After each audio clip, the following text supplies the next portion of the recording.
हर हर महादेव। आप लोगों का दिन शुभ और मंगलमय हो। अब मैं आज आप लोगों को कथा सुनाने जा रही हूँ। श्रावण मास महात्म्य चौथा अध्याय। धारणा पारणा मासोपवास व्रत रुद्रवर्ती व्रत वर्णन में सुगंधा का आख्यान। ईश्वर बोले, हे सनत कुमार, अब मैं धारणा पारणा व्रत का वर्णन करूंगा। प्रतिपदा के दिन से आरंभ करके सर्वप्रथम पुण्यावचन करना चाहिए। इसके बाद मेरी प्रसन्नता के लिए धारण पारणा व्रत का संकल्प करना चाहिए। एक दिन धारण व्रत करें और दूसरे दिन पारणा व्रत करें। धारणा में उपवास तथा पारणा में भोजन होता है। श्रावण मास के समाप्त होने पर सबसे पहले पुण्यावाचक कराना चाहिए। इसके बाद हेमानद आचार्य तथा अन्य ब्राह्मणों का वर्णन करना चाहिए। तत्पश्चात पार्वती तथा शिव की स्वर्ण निर्मित प्रतिमा को जल से भरे हुए कुंभ पर स्थापित कर रात में भक्ति पूर्वक पूजन करना चाहिए तथा पुराण श्रवण आदि के साथ रात भर जागरण करना चाहिए। प्रातः काल अग्नि स्थापन करके विधि पूर्वक होम करना चाहिए। त्र्यंबकम इस मंत्र से तिल मिश्रित भात की आहुति डालनी चाहिए। उसी प्रकार शिव गायत्री मंत्र से धृत मिश्रित भात की आहुति डालें और पुनः पंचाक्षर मंत्र से खीर की आहुति प्रदान करें। तदंतर पूर्ण आहुति देकर होम शेष का समापन करें। इसके बाद में ब्राह्मणों को भोजन कराना चाहिए तथा साथ ही आचार्य की पूजा करनी चाहिए। हे महाभाग, इस प्रकार से उद्यापन संपन्न करके मनुष्य ब्रह्म हत्या आदि पातकों से मुक्त हो जाता है, इसमें कोई संदेह नहीं है। अतएव इस महाव्रत को अवश्य करना चाहिए। हे मुने, अब श्रावण मास में उद्यापन विधि को आदर पूर्वक सुनिए। प्रतिपदा के दिन प्रातः काल इस व्रत का संकल्प करें। स्त्री हो या पुरुष मन तथा इंद्रियों को नियंत्रित करके इस व्रत को करें। अमावस्या तिथि को लोक का कल्याण करने वाले वृषध्वज शंकर की अर्चना षोडश उपचारों से करें। तदंतर अपनी सामर्थ्य के अनुसार वस्त्र तथा अलंकार आदि से ब्राह्मणों का पूजन करें, उन्हें भोजन कराएं तथा प्रणाम करके विदा करें। इस प्रकार से किया गया मास उपवास व्रत मेरी प्रसन्नता करने वाले होते हैं। शरद कुमार, मनुष्यों को सभी सिद्धियां प्रदान करने वाले लक्ष्य संख्या परिमित रुद्रावर्ती व्रत के विधान को सावधान होकर सुनिए। अत्यंत आदर पूर्वक कपास के 11 तंतुओं से बत्तियां बनानी चाहिए। वे रुद्रवर्ती नाम वाली बत्तियां मुझे प्रसन्न करने वाली हैं।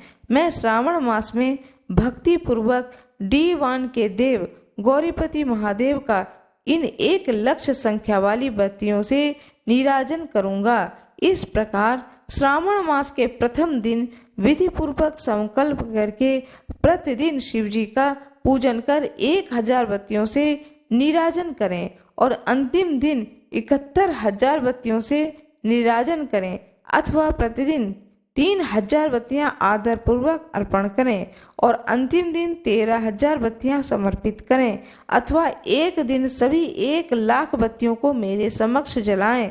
प्रचुर मात्रा में धृत में भिगोए जो स्निग्ध बत्तियां होती हैं वो मुझे प्रिय हैं। तत्पश्चात मुझ विश्वेश्वर का पूजन करके कथा श्रवण करें। सनत कुमार बोले, हे देव, हे जगन्नाथ, हे जगत के आनंद कारक, कृपा करके आप मुझे इस व्रत का प्रबंध बताएं। हे प्रभु, इस व्रत को सर्वप्रथम किसने किया तथा इसके उद्यापन में क्या विधि होती है? ईश्वर बोले, हे ब्रह्मपुत्र, व्रतों में उत्तम इस रुद्रवर्ती व्रत के विषय में सावधान होकर सुनिए। यह व्रत महापुण्यप्रद, सभी उपद्रवों का नाश करने वाला, प्रीति तथा सौभाग्य देने वाला, पुत्र पौत्र समृद्धि करने वाला, व्रत करने वालों के प्रति शंकर जी की प्रति प्रीत उत्पन्न करने वाला तथा परम पद शिव लोक को देने वाला। तीनों लोकों में इस रुद्रवर्ती के समान कोई उत्तम व्रत नहीं है। इस संबंध में लोग यह प्राचीन दृष्टांत देते हैं। क्षिप्रा नदी के रम्य तट पर उज्जैनी नामक सुंदर नगरी थी। उस नगरी में सुगंधा नामक एक परम सुंदरी वीरांगना थी। उसने अपने संसर्ग के लिए अत्यंत दुस्सह शुल्क निश्चित किया था। 100 स्वर्ण मुद्रा देकर संसर्ग करने की शर्त रखी थी। उस सुगंधा ने युवकों तथा ब्राह्मणों को भ्रष्ट कर दिया था। उसने राजाओं तथा राजकुमारों को नग्न करके उनके आभूषण आदि लेकर उसका बहुत तिरस्कार किया था। इस प्रकार उस सुगंधा ने बहुत लोगों को लूटा था। उसके शरीर की सुगंध से कोस भर का स्थान सुगंधित रहता था। वह पृथ्वी तल पर रूप, लावण्य और कांति की मानो निवास स्थली थी। वह 6 राग 36 रागिनियों के गायन में तथा उसके अन्य बहुत से भेदों को भी गान क्रिया में अत्यंत कुशल थी। वह नृत्य में रंभा आदि देवांगनाओं को भी तिरस्कृत कर देती थी।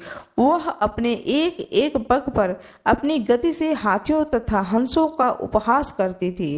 किसी दिन वह सुगंधा कटाक्षों तथा भौं चालान के द्वारा काम बाणों को छोड़ती हुई क्रीड़ा करने के विचार से क्षिप्रा नदी के तट पर गई। उसने ऋषियों के द्वारा सेवित मनोरम नदी को देखा। वहां वह विप्र ध्यान में लगे हुए थे तथा कई जप में नील थे, कई शिवार्चन में रत थे, कई विष्णु के पूजन में तल्लीन थे। हे महामुने, उसने उन ऋषियों के बीच विराजमान मुनि वशिष्ठ को देखा। उनके दर्शन के प्रभाव से उसकी बुद्धि धर्म में प्रवृत्त हो गई। जीवन तथा विशेष रूप से विषयों से उसकी विरक्ति हो गई। वह अपना सिर झुकाकर बार बार मुनि को प्रणाम करके अपने पांवों की निवृत्ति के लिए मुनि श्रेष्ठ वशिष्ठ जी से कहने लगी। सुगंधा बोली, हे अनाथ के नाथ, हे विपेंद्र, हे सर्व विद्या विशारद, हे योगीश, मैंने बहुत से पाप किए हैं।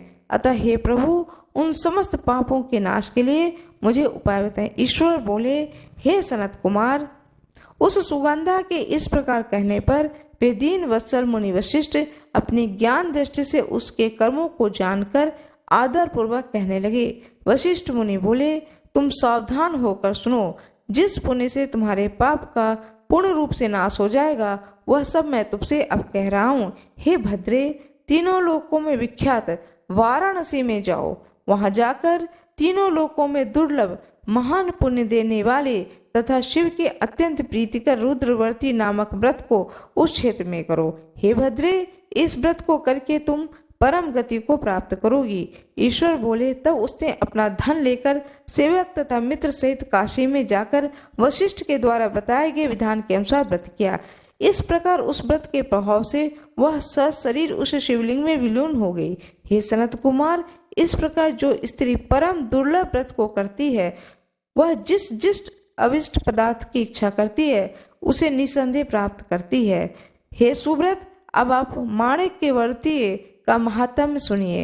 हे विपेंद्र, उन माणिक्यवर्तीय के व्रत से स्त्री मेरे अर्ध आसन की अधिकारिणी हो जाती है और महाप्रलय पर्यंत वह मेरे लिए प्रिय रहती है। अब मैं इस व्रत की संपूर्णता के लिए उद्यापन का विधान बताऊंगा।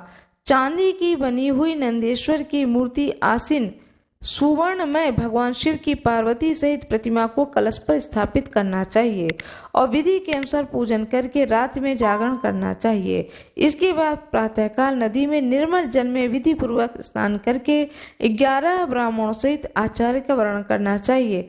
तत्पश्चात रुद्र सूक्त से अथवा गायत्री से अथवा मूल मंत्र से धृत, खीर तथा बिल्व पत्रों का होम करना चाहिए। उसके बाद पूर्ण आहुति होने के बाद आचार्य आदि की विधि पूर्वक पूजा करनी चाहिए तथा सपत्नीक 11 उत्तम विप्रों को भोजन कराना चाहिए। हे सनत कुमार, जो स्त्री इस प्रकार से व्रत करती है, वह समस्त पापों से मुक्त हो जाती है। तत्पश्चात विधान पूर्वक कथा सुनकर स्थापित की गई समस्त सामग्री ब्राह्मणों को दे देनी चाहिए। इससे निश्चित रूप से 1000 अश्वमेघ यज्ञों का फल प्राप्त होता है। इस प्रकार श्री स्कंद पुराण के अंतर्गत ईश्वर सनत कुमार संवाद में श्रावण मास महात्म्य में धारणा, पारणा, मासोपवास, रुद्रवर्तीय कथन नामक 4था अध्याय पूर्ण हुआ। भगवान शंकर की जय हो, माता पार्वती की जय हो, गणेश जी की जय हो। मेरा ये वीडियो कैसा लगा कमेंट बॉक्स में अवश्य बताएं। वीडियो को लाइक कर दें, चैनल को सब्सक्राइब जरूर कर दें, बेल आइकन दबाना न भूलें। धन्यवाद।